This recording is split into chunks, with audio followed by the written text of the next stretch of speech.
The true story of the very first Valentine card. Prince Bertie tells me that the stories of the saints are interesting from lots of points of view.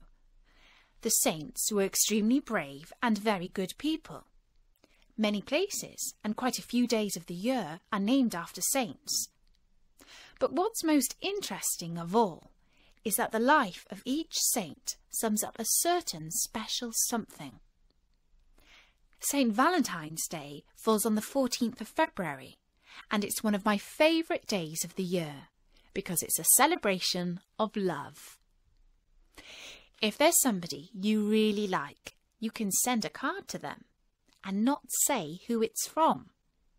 Instead of writing your name on the card, you can put "From your Valentine," and that keeps them guessing about who you really are. This is the story of the very first Valentine's Day card. 2,000 years ago, the most powerful army in the world belonged to the Romans.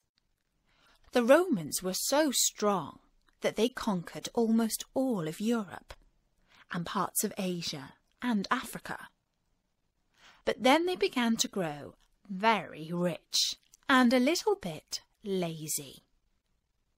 Life in the army was harsh, and many of the soldiers longed for the comforts of home.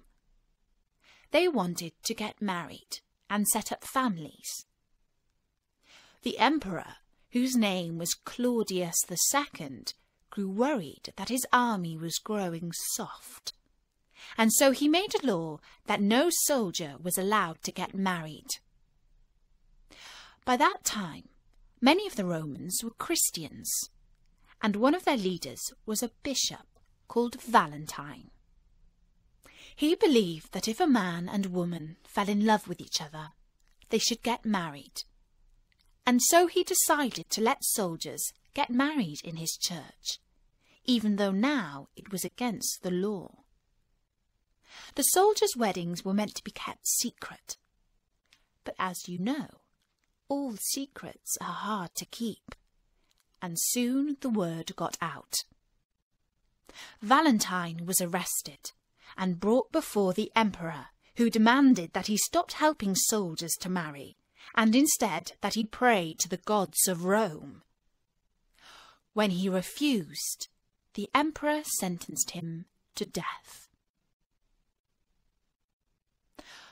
While Valentine was in prison, the jailer's daughter used to bring him his food. She was a young woman who was unfortunately blind.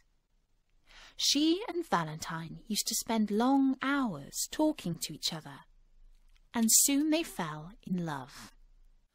One day, Valentine put his hand through the bars of the cell and touched the lids of her closed eyes. When she opened them again, she could see. It was a miracle. Valentine's execution was set for the 14th of February.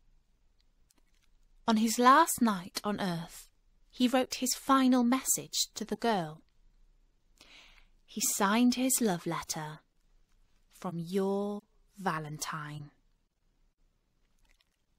This took place in the year 270, and ever since, lovers have sent each other messages on February the 14th with the same signature.